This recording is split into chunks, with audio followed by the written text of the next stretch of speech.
knew why or who was in charge of fixing it. Hello, I'm Chris Costa. And I'm Lindsay Mills. The bridge connects Portland and South Portland and is owned by the Maine Department of Transportation. But once we cut through all the red tape, it was as easy as flipping a switch.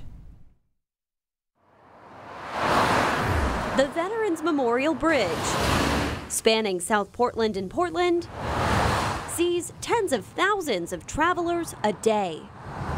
South Portland City Councilor Adrian Dowling drives across the bridge at least once a week. He noticed several months ago the lights on the bridge were out. I did hear from many of my constituents who were saying, why are these lights not working? My first thought was to contact Maine DOT because they own the bridge. His emails went unanswered, so Dowling reached out to News Center Maine in May. Months went by, the lights still dark. So we reached out to DOT. We were getting the emails, but they're going into a dummy account. We redid our website, and it's all up and running now. And now we're working to correct that problem. So everything should be good now, right? Well, not exactly. It's also the type of sharing of maintenance duties we have with municipalities, and those are very common. DOT pointed us to two documents, separate agreements, one for Portland and one for South Portland, to cover the maintenance of the bridge, including the lighting. Very surprised to find out. So there it is in black and white. The two cities must maintain their half of the bridge. Until yesterday, we did not know we were responsible to take care of those street lights. Branch says since the agreement was signed in 2011, new people joined the department. I contacted our staff, and they were able to get somebody out there to start looking at it this morning. Less than 24 hours later, one of the folks at Region 1 DOT who said it might just be a breaker, you might just want to go in and check that. The lights are back on. I wasn't expecting quite that much bureaucracy. Even being a bureaucrat myself, I was not prepared for that.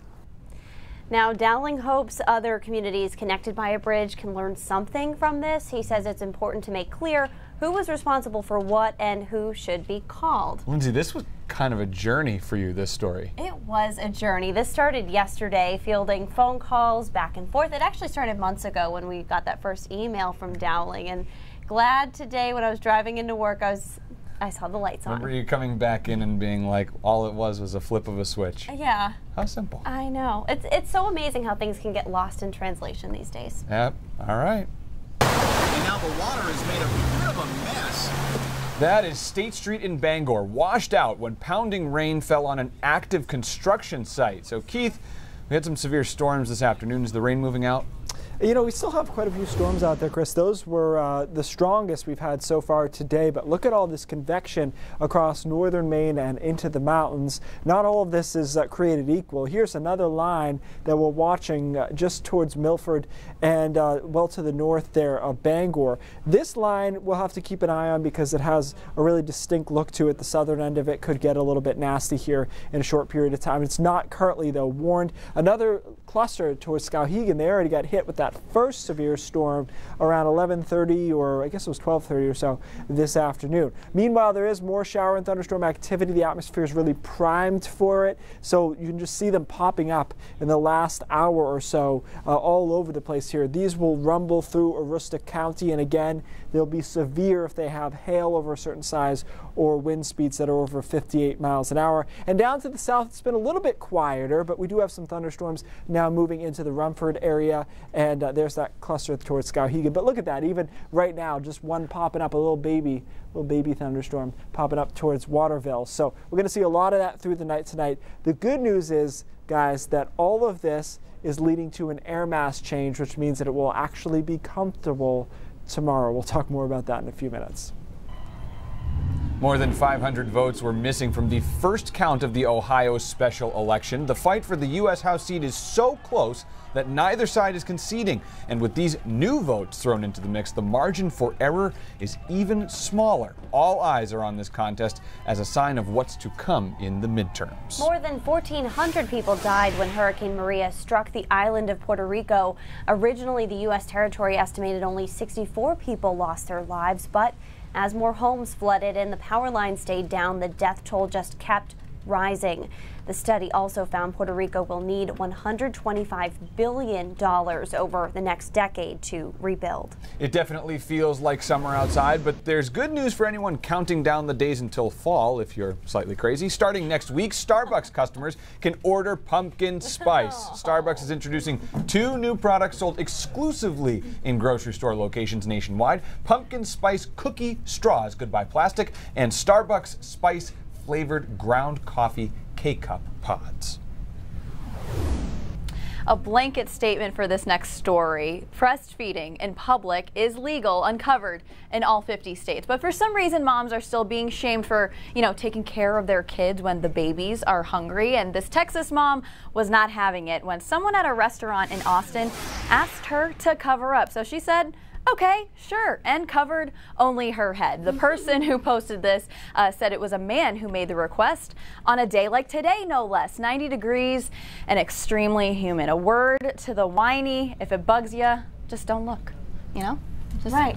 It's, like I said, it's completely legal. 2018.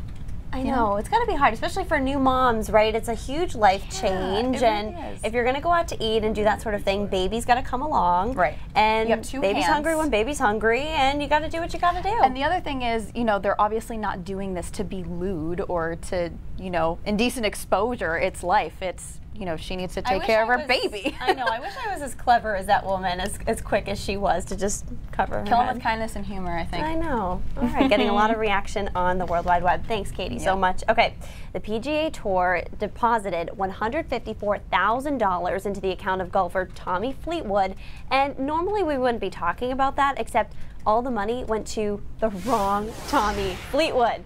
A golfer in Orlando, Florida tweeted a picture of his friend's Wells Fargo account. His friend is Tommy Fleetwood, the golf pro and PGA player in the senior division. That's not Tommy Fleetwood, the PGA Tour player and runner-up at this year's U.S. Open. That Tommy Fleetwood is from the UK and won a $154,000 purse at the British Open.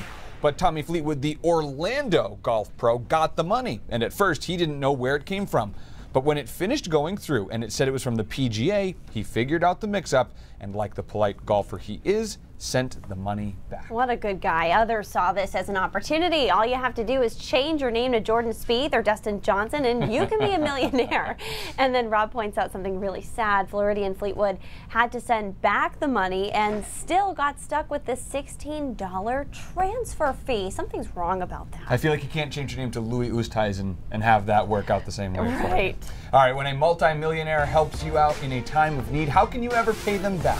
That's next. Yeah, speak of paying people back. And Border Patrol is hunting for so-called stash houses, the people who profit off of hiding undocumented immigrants in squalor, when we come back.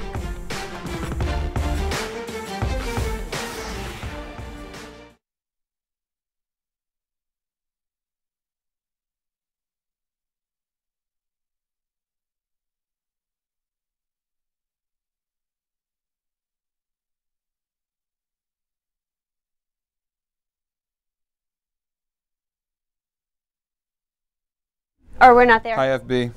Sorry. Let's see. Oh, got you. Hey, Fred. That's awesome. Happy 83rd birthday to your mom. Oh, that's awesome. Hi, Wendy Jane. I actually don't have Facebook up on my tablet. Got a lot of hellos. Mostly just a lot of hellos. Wendy's watching from Springfield, Missouri. Oh. Very good, very good. Let's see if we can get a little YouTube action, huh? Yeah. So, did you hear Keith right? He said comfortable. He said that word. He hasn't said that word in a very long time. Yeah. Keith, when's the last time you said the word comfortable in a forecast? Oh, in a forecast. Yes, in a forecast. I think 3 weeks, yeah. A few weeks. And guys, we got to fill you in on this. We're super bummed because today is our producer Rachel's last day. So all those like funny scripts that we read are because of her. So yeah, we're a little bummed. Super, super bummed about it. But so, yeah. Changing gears super, super fast. Yeah. If you guys don't already, you can go to our YouTube live channel, our YouTube live stream, where we also stream the show the same way that we do on Facebook. That's us. And you can throw in comments there, you can watch it there, whatever you want to do. I know a lot of you guys are pretty Facebook loyal. So, but if you have people who don't use Facebook but still want to stream our show live, tell them to go to our tell them to go to our YouTube live channel, and they can send us some comments, ask us some questions, so on and so forth. Another cool thing about the YouTube page is once you're there, you can see like so much other stuff that our station does. You can also see past shows that, like, if you missed something, if like yesterday or the day before, and you want to circle back to it, you can. You can catch all our shows there.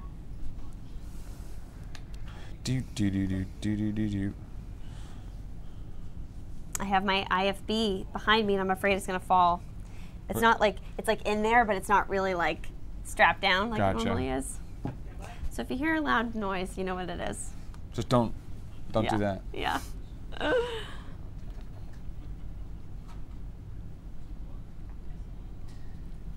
All right, this is the gift that literally keeps on giving. This week we told you about a woman in Atlanta who didn't have enough money to pay for all of her groceries. So the man standing in line in front of her offered to pay, and she later found out that man was none other than Ludacris, the musician and actor. Oh, thank you. Okay, she was so grateful and really wanted to pay him back, but he really doesn't need that $300, so she decided to raise the money for his foundation, which inspires young people to pursue their dreams through leadership and education.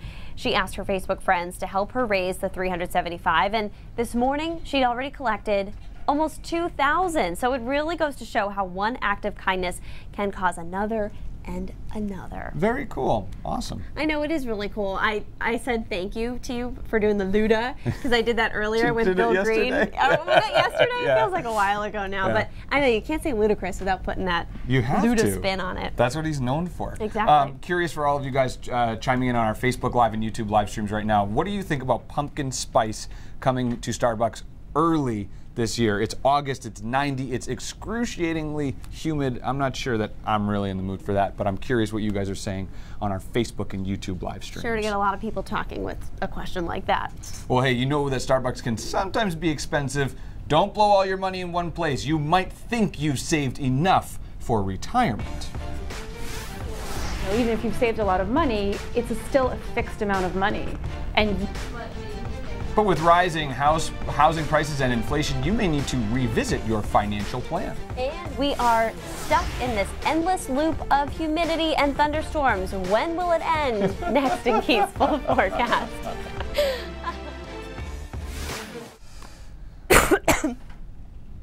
So yeah, so you're not ready for pumpkin spice yet? No way! Are you kidding me? No. And like that's like so Shipyard. Yep. Craft beer. Shipyard does the Pumpkinhead beer, and like all pumpkin beers in general, like I can't start drinking that until it's crisp. Yeah. Well, it's not even like the Pumpkinhead's very light, but I just that taste. Yeah. I do not associate that with like shorts and t-shirts sitting on a deck like sweating. I'm like, nah, I gotta have like my flannel on, or at least like like some jeans or some pants on. Yeah. I will say, so every year at the end of September is when I have my first pumpkin head with the cinnamon sugar rim. Yep. It's usually available, like early September, which does seem early, but I always have my first one the end of September. And I remember that because usually it times out with my mom's birthday. Oh, nice. We'll have like people over and cake, and I feel like that. I don't normally like drinking, if I'm gonna have a glass, an alcohol, whatever, I don't like to have sweets and the alcohol. I like to have one or the other. Sure. I don't know why, it's just a weird thing. No, I'm with you, I see that. I will have birthday cake if we're celebrating my mom's birthday with the pumpkin head with the cinnamon sugar rim, because it kind of goes well together. Yeah. I got a lot of people already who are saying, Judy is saying it's too early. Jess Conley in the Weather Center is saying pumpkin spice everything. Should make that a hashtag. All purple and pumpkin spice. Hashtag Jess Conley. Mark is saying yuck, too early. Robert, love pumpkin spice season. After all, only 16 weeks till Christmas. Stop. Don't even. I'm not even going to check your math on that, because I'll believe you. Hey, Fred. How you doing? I can't even, when it's hot outside, I can't. Oops, sorry. I have to pull it up on my phone today.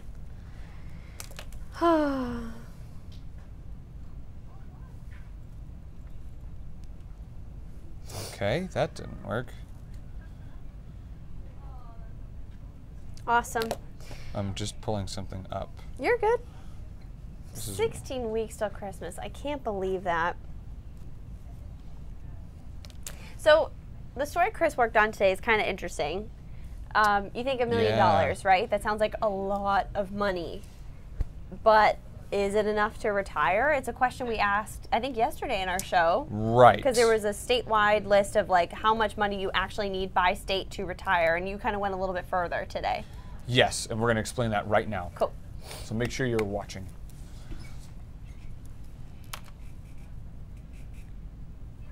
All right, let's say you win $1 million and you can go in tomorrow and quit your job. Early retirement, right? Not so fast. Yeah, a report released by Go Banking Rates says that that amount won't even last 20 years for a person living in Maine. So we went to a financial planner to find out how to make those dollars stretch a little more.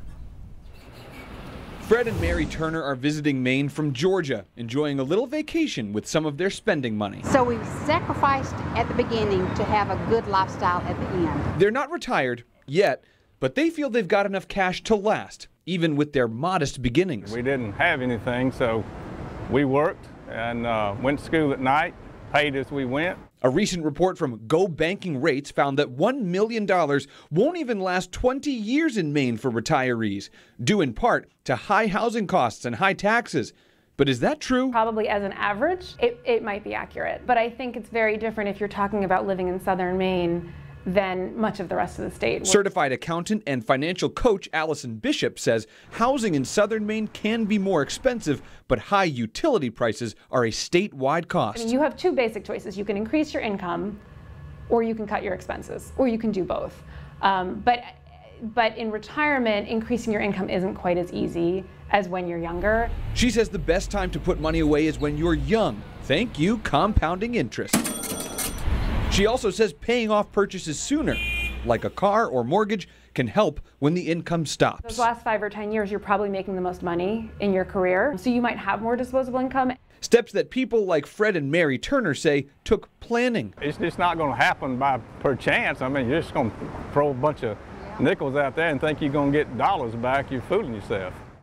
Love his advice. Now, there's no real magic number like, oh, you must have 2 million or $1.5 million to make it, through the rest of your life. It depends on your lifestyle, what you want to spend it on, traveling, so on and so forth, inflation, investments, all that kind of stuff. But there was one more tip that Allison gave us and said if you're over 50 years old, you can actually save a little bit in some of those tax-deferred accounts like a 401k.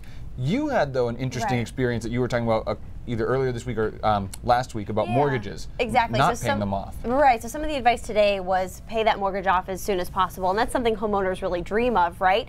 But there is one instance, and this is what we discovered earlier this week answering an Ask Now question, that it does make sense to keep a mortgage if you have an attractive interest rate and your municipality, say you get behind in property taxes, you have a lender that you can start that communication with early on if you're getting behind to sort of smooth out those payments. We do have the link to the full story at our website. Just go to newscentermaine.com and search under the shows section. We have a Now section there. Cool. All right, from retirees to millennials, here you go. How to drive millennials crazy in one easy step. Take a look at this picture. Looks like an outlet, right?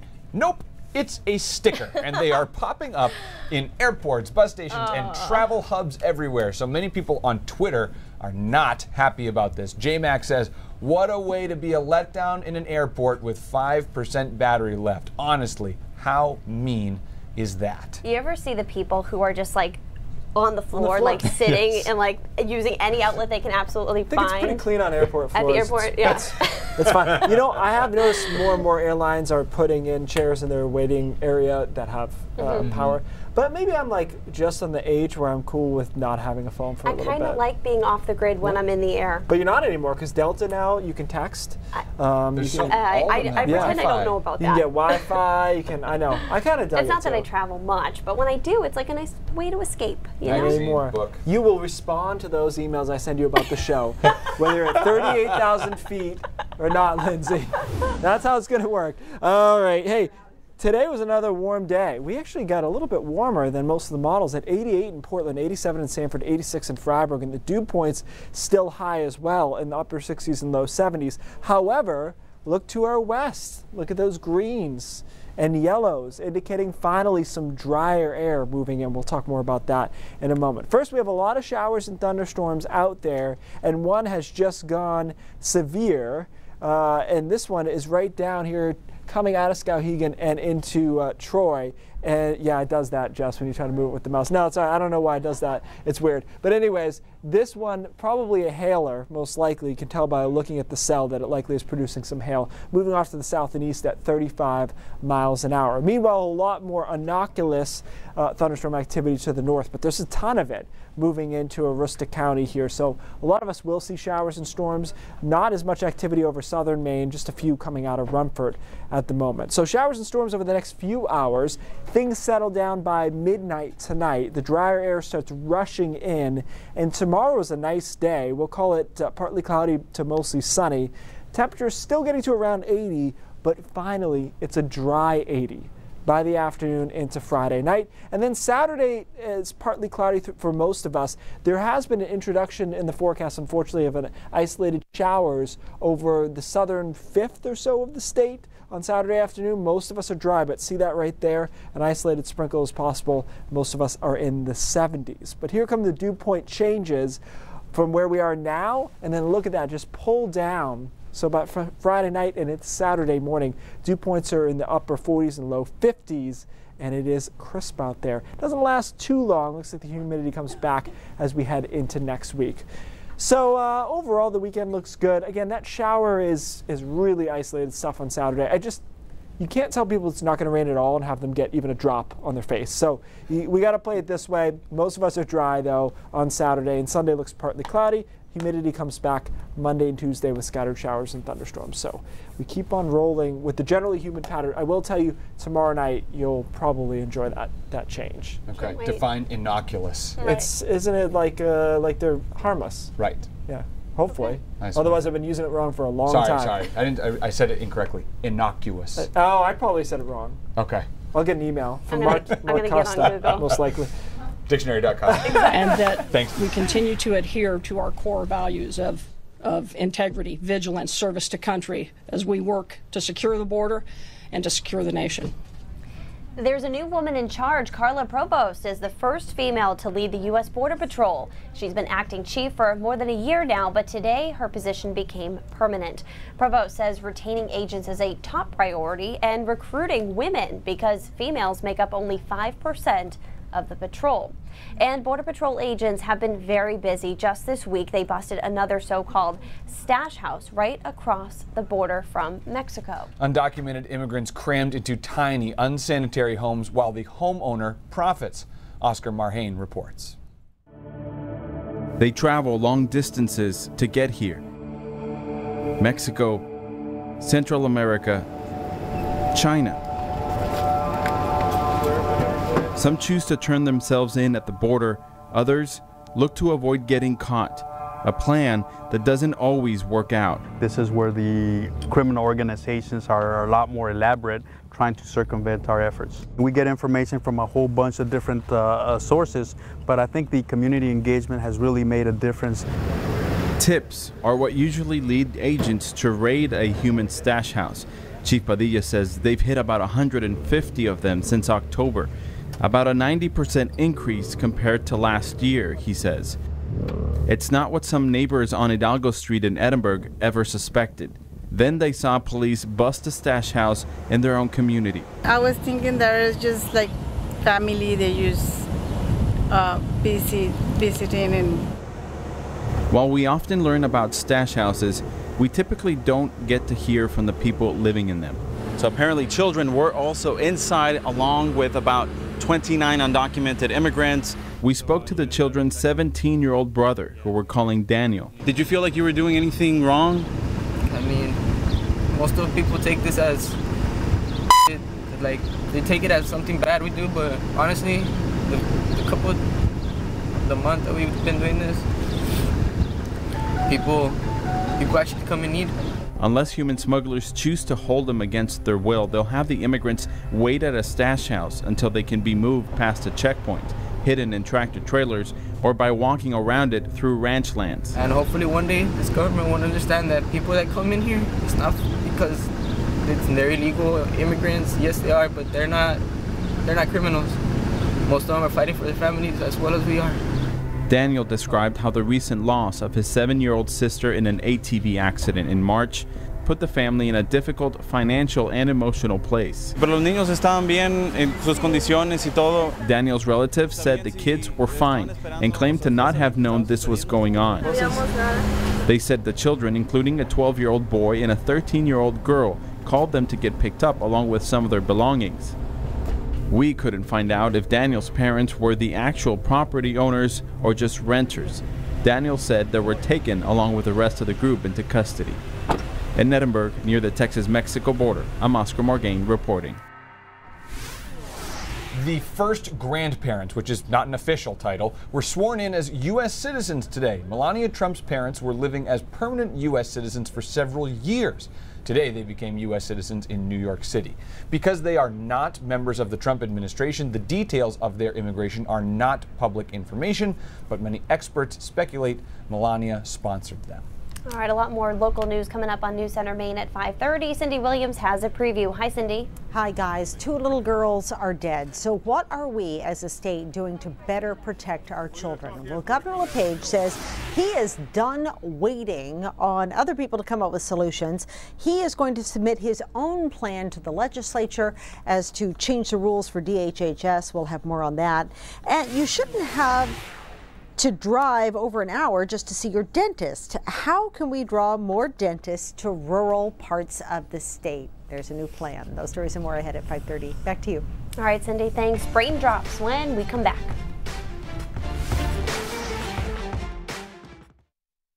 All right, friendos. Friends. Excellent. Daniel, what are you? He says, how about putting one on a coworker's cubicle at News Center Maine? Are you talking about a pumpkin spice latte? Huh? A PSL? PSL. Get me a PSL. I'll be right back. Lorraine, I'm with you. Let's get through the summer first. Pumpkin spice should be introduced in October. Let's not rush it like everything else we tend to do on the calendar. I'm with you there, Lorraine. Right, and then you're retiring.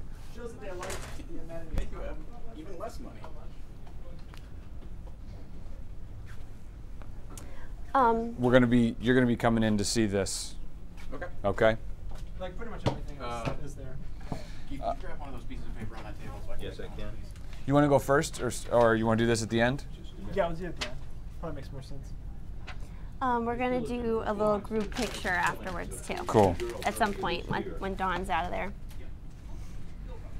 Oh man, oh man. That was a pretty good. I had to go over the camera. Not only that, you went around. Nothing but that. Liam, don't take that. Not today. No, it's okay. I'll just throw it back in like 2 minutes when I'm on. Yeah.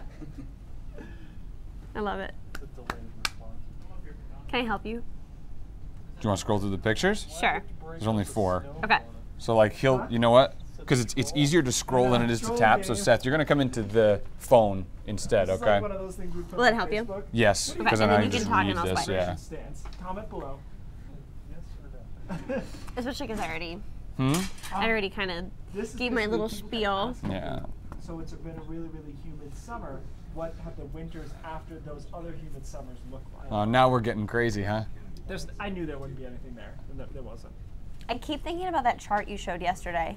About how humid it's been? Humid. I like the most hours. Yes. Because it's sustained humidity from the moment you wake up to the moment you go to bed. It's still humid. It doesn't matter. I mean, not doesn't matter, but if it's a day where it's like, oh, we reached 70 for 30 minutes, big whoop. You know what I mean? Conversely, like you could get 2 for 1. In some cases, say it's really humid overnight. You get that day, and then at 12:30 they record a 72 point. Then it's dry after that. You wouldn't feel that day, you know. Yeah. Should we show this one? Show them all, because I'm going to read to it. Okay. All right, I guess we're on TV. Since Mainers are a little sick, and I appreciate that, they all wanted to know, since it's been such a humid summer, what have the humid summers meant for the winters after? Okay, so I did a little research. These are the top 10 most humid summers, and then the winters after. The average comes out to 62.8. These are the least humid summers, and the winters after, 67.1. Therefore, there ain't anything there. No and I didn't think that there would be realistically, but worth a check. Yeah, I did a little data sifting for Cool. Well, hey, before we go, we want to send a big congratulations and a good luck to our producer, Rachel McCubbin. We're sad to say goodbye to our favorite summertime blanket-wearing, avocado-loving, witty, smart, funny, and innovative producer. She is taking a job at our sister station, KHOU, in Houston, Texas, and we're going to miss her. We're going to miss her so much. She's trying to get us a wrap. Bye, today. Rach. We'll miss you. News Center Maine at 5:30 starts right now. That was great. Good job. She did not like that. No. She was screaming, "Rap!" in our ears. All right, Facebook. We'll see you tomorrow.